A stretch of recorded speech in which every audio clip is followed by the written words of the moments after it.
La Niña ಆಸ್ಟ್ರೇಲಿಯಾದ ಇತ್ತೀಚೆಗೆ ಪ್ರವಾಹಕ್ಕೆ ಕಾರಣವಾಗಿದೆ ಎಂದು ಶಂಕಿಸಲಾಗಿದೆ. ಲಾನಿನಾ ಎಲ್ನಿನೋಗಿಂತ ಹೇಗೆ ಭಿನ್ನವಾಗಿದೆ ಎನ್ನುವಂಥ ಪ್ರಶ್ನೆ ಇದೆ. ಲಾನಿನಾ ಎಲ್ನಿನೋಗಿಂತ ಹೇಗೆ ಭಿನ್ನವಾಗಿದೆ? ಪ್ರಿಯ ವಿದ್ಯಾರ್ಥಿಗಳೇ, ಇದು ನೀವು ಕ್ಲಾಸ್ ಕೇಳಿದಾಗ ಮಾತ್ರ ಈಸಿಯಾಗಿ ಅರ್ಥ ಆಗುತ್ತೆ. ಬಟ್ ನೋಡೋಣ. ಆದರೂ ಲಾನಿನಾವು ಸಮಭಾಜಕದ ಹಿಂದೂ ಮಹಾಸಾಗರದ ಅಸಾಧಾರಣವಾಗಿ ತಣ್ಣನೆಯ ಸಾಗರ ತಾಪಮಾನದಿಂದ ನಿರೂಪವಾಗಿದೆ. ಆದರೆ ಎಲ್ನಿನೋ ಸಮಭಾಜಕ ಪೆಸಿಫಿಕ್ ಸಾಮಾನ್ಯವಾಗಿ ಬೆಚ್ಚಗಿನ ಸಾಗರ ತಾಪಮಾನದಿಂದ ನಿರೂಪಿಸಲ್ಪಟ್ಟಿದೆ. ಎಲ್ನಿನೋ ಭಾರತದಲ್ಲಿ ನೈಋತ್ಯ ಮಾನ್ಸೂನ್ ಮೇಲೆ ವ್ಯತಿರಿಕ್ತ ಪರಿಣಾಮ ಬೀರುತ್ತದೆ. ಎಲ್ನಿನೋ ಆದರೆ ಲಾನಿನಾ ಮಾನ್ಸೂನ್ ಹವಾಮಾನದ ಮೇಲೆ ಯಾವುದೇ ಪರಿಣಾಮ ಬೀಳುವುದಿಲ್ಲ. ಎರಡೂ ಪರಿಣಾಮ ಬೀಳ್ತಾವೆ. ಎರಡೂ ತಪ್ಪಿದ ಆನ್ಸರು, ಒಂದು ಅಥವಾ ಎರಡೂ ಕೂಡ ಅಲ್ಲ ಆಗುತ್ತೆ. ಬಟ್ ಇದಕ್ಕೆ ನೀವು ಆನ್ಸರ್ ಬೇಕಂದರೆ ನೀವು ಅದು ಕರೆಕ್ಟಾಗಿ ಎಲ್ನಿನೋ ಆ್ಯಂಡ್ ಲಾನಿನಾ ಕಾನ್ಸೆಪ್ಟ್ ನೀವು ಕೇಳಲೇಬೇಕು. ಕಂಪ್ಲೀಟಾಗಿ ಅದರ ಬಗ್ಗೆ ನಾನು ಪಿಕ್ಚರನ್ನು ಕೊಟ್ಟಿದ್ದೀನಿ, ಅದನ್ನು ನೋಡ್ಕೊಳ್ಳಿ. ಅವಾಗ ಮಾತ್ರ ಇದಕ್ಕೆ ನೀವು ಆನ್ಸರ್ ಮಾಡೋಕ್ಕೆ ಸಾಧ್ಯ. ಈಗ ನಾನು ಇದನ್ನು ಲಾನಿನಾ ಅಂತಂದರೆ ಲಿಟಿಲ್ ಗರ್ಲ್, ಎಲ್ನಿನೋ ಅಂತಂದರೆ ಲಿಟಿಲ್ ಬಾಯ್, ಕ್ರೈಸ್ತ ಮಗು ಎನ್ನುವಂಥ ಅರ್ಥ ಕೊಡುತ್ತೆ. ಇದು ಎಲ್ಲಿಯಪ್ಪ ಅಂತ ಬಂದಾಗ ಪೆಸಿಫಿಕ್ ಮಹಾಸಾಗರದಲ್ಲಾಗುವ ಒಂದು ಫಿನಾಮಿನಾ, ವಿದ್ಯಮಾನ, ಅದು ಭಾರತದ ಮಾನ್ಸೂನ್ ಮೇಲೆ ಪರಿಣಾಮ ಬೀಳುತ್ತೆ.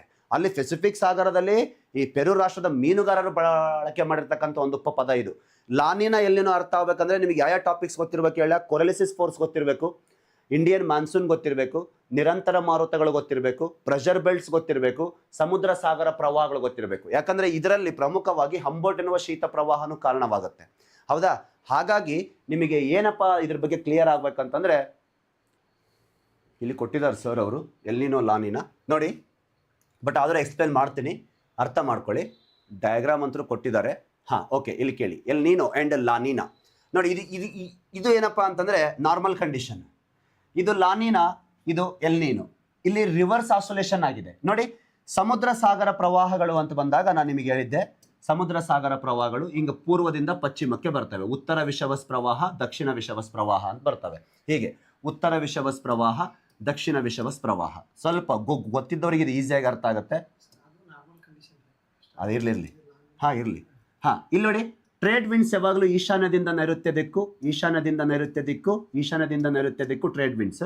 ಆಗ್ನೇಯದಿಂದ ವಾಯುವ್ಯ ದಿಕ್ಕು, ಆಗ್ನೇಯದಿಂದ ವಾಯುವ್ಯ ದಿಕ್ಕು ಯಾವ ಬೀಸ್ತಾವೆ ಅಂದರೆ ಟ್ರೇಡ್ ವಿಂಡ್ಸ್ಗಳು ಬೀಸ್ತಾವೆ. ಈ ರೀತಿ ಎಲ್ಲಿ ನೋಡಿ, ಇದು ಪೆಸಿಫಿಕ್ ಸಾಗರ ನೋಡ್ಕೊಳ್ಳಿ ಮೊದಲು, ಆಮೇಲೆ ಇಂಡಿಯನ್ ಮಾನ್ಸೂನಿಗೆ ಬರ್ತೀನಿ. ಪೆಸಿಫಿಕ್ ಸಾಗರದಲ್ಲಿ ನಿಮಗೆ ಗೊತ್ತು 0 ಡಿಗ್ರಿಯಿಂದ 30 ಡಿಗ್ರಿ ಉತ್ತರಾರ್ಧಗೋಳ, 0 ಡಿಗ್ರಿಯಿಂದ 30 ಡಿಗ್ರಿ ದಕ್ಷಿಣಾರ್ಧಗೋಳ. ಇವುಗಳ ನಡುವೆ ಟ್ರೇಡ್ ವಿಂಡ್ಸ್ಗಳು ಹಿಂಗೆ ಬೀಸ್ತವೆ. ನಿರಂತರ ಮಾರುತಗಳು ಈಶಾನ್ಯದಿಂದ ನೈಋತ್ಯ, ಆಗ್ನೇಯದಿಂದ ವಾಯುವ್ಯ. ಇವು ಏನಾಗ್ತವೆ ಅಂದರೆ ಅತ್ಯಧಿಕ ಉಷ್ಣಾಂಶ ವ್ಯತ್ಯಾಸದಿಂದ ಇದ್ರ ವೇಗಗಳು ಜಾಸ್ತಿ ಆಗುತ್ತೆ. ಯಾವ ಮಾರುತಗಳು? ವಾಣಿಜ್ಯ ಮಾರುತಗಳು. ವಾಣಿಜ್ಯ ಮಾರುತಗಳ ವೇಗ ಯಾವಾಗ ಜಾಸ್ತಿ ಆಗುತ್ತಲ್ಲ, ಇದು ಜಾಸ್ತಿ ಆಗೋದ್ರಿಂದ ಈ ಒಂದು ಪೂರ್ವದಿಂದ ಪಶ್ಚಿಮಕ್ಕೆ ಚಲಿಸಿ ಬರುವ ಉಷ್ಣ ಪ್ರವಾಹ, ಉತ್ತರ ವಿಷವಸ್ ಉಷ್ಣ ಪ್ರವಾಹ, ದಕ್ಷಿಣ ವಿಷವಸ್ ಉಷ್ಣ ಪ್ರವಾಹದ ವೇಗನೂ ಹೆಚ್ಚಾಗುತ್ತೆ. ಅವಾಗ ಇಲ್ಲೆಲ್ಲ ವಾರ್ಮ್ ಕಂಡೀಷನ್ ಆಗಿಬಿಡುತ್ತೆ. ಯಾಕಂದರೆ ಉಷ್ಣ ಹಿಂಗೆ ಹೋಗ್ತಾ ಇದೆ. ಆಮೇಲೆ ನೋಡಿ, ಈ ಕಡೆ ಏನು ಬರ್ತಾ ಇದೆ? ಹಂಬೋಲ್ಟ್ ಎನ್ನುವ ಶೀತ ಪ್ರವಾಹ ಬರ್ತಾ ಇದೆ ಕೆಳಗಡೆ. ಯಾಕಂದರೆ ಧ್ರುವದಿಂದ ಬಂದರೆ ಏನಿದು? Cold current. ಸಮಭಾಜಕದಿಂದ ಹೋದ್ರೇನು? Warm current. ಹಿಂಗೆ ಹೋದ್ರೆ ವಾರ್ಮ್ ಕರೆಂಟ್, ಹಿಂಗೆ ಬಂದರೆ ಕೋಲ್ಡ್ ಕರೆಂಟ್. ಈ ವಾರ್ಮ್ ಕರೆಂಟ್ ಇದೆಯಲ್ಲ, ಇದು ಜಾಸ್ತಿ ವಾಣಿಜ್ಯ ಮಾರುತಗಳ ಶಕ್ತಿಯಿಂದ ಇದು ಇಲ್ಲೆಲ್ಲ ಭಾಳ ಏನು ಮಾಡುತ್ತೆ ಅಂದರೆ ಹೈ ಟೆಂಪ್ರೇಚರ್ನ ಮಾಡುತ್ತೆ.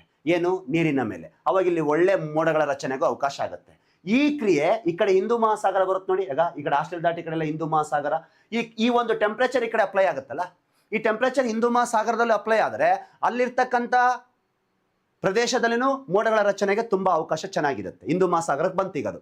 ಆ ಹಿಂದೂ ಮಹಾಸಾಗರದಲ್ಲೂ ಉತ್ತಮ ಮೋಡಗಳ ರಚನೆ ಆದರೆ ಭಾರತಕ್ಕೆ ನೈಋತ್ಯ ಮಾನ್ಸೂನ್ ಮಾರುತ ಬರ್ತಾವಲ್ಲ, ಅವಾಗ ಈ ಎಲ್ಲ ಕ್ಲೌಡ್ಸ್ನ ಕರ್ಕೊಂಡು ಇಂಡಿಯಾಕ್ಕೆ ಎಂಟ್ರಿ ಕೊಡುತ್ತೆ.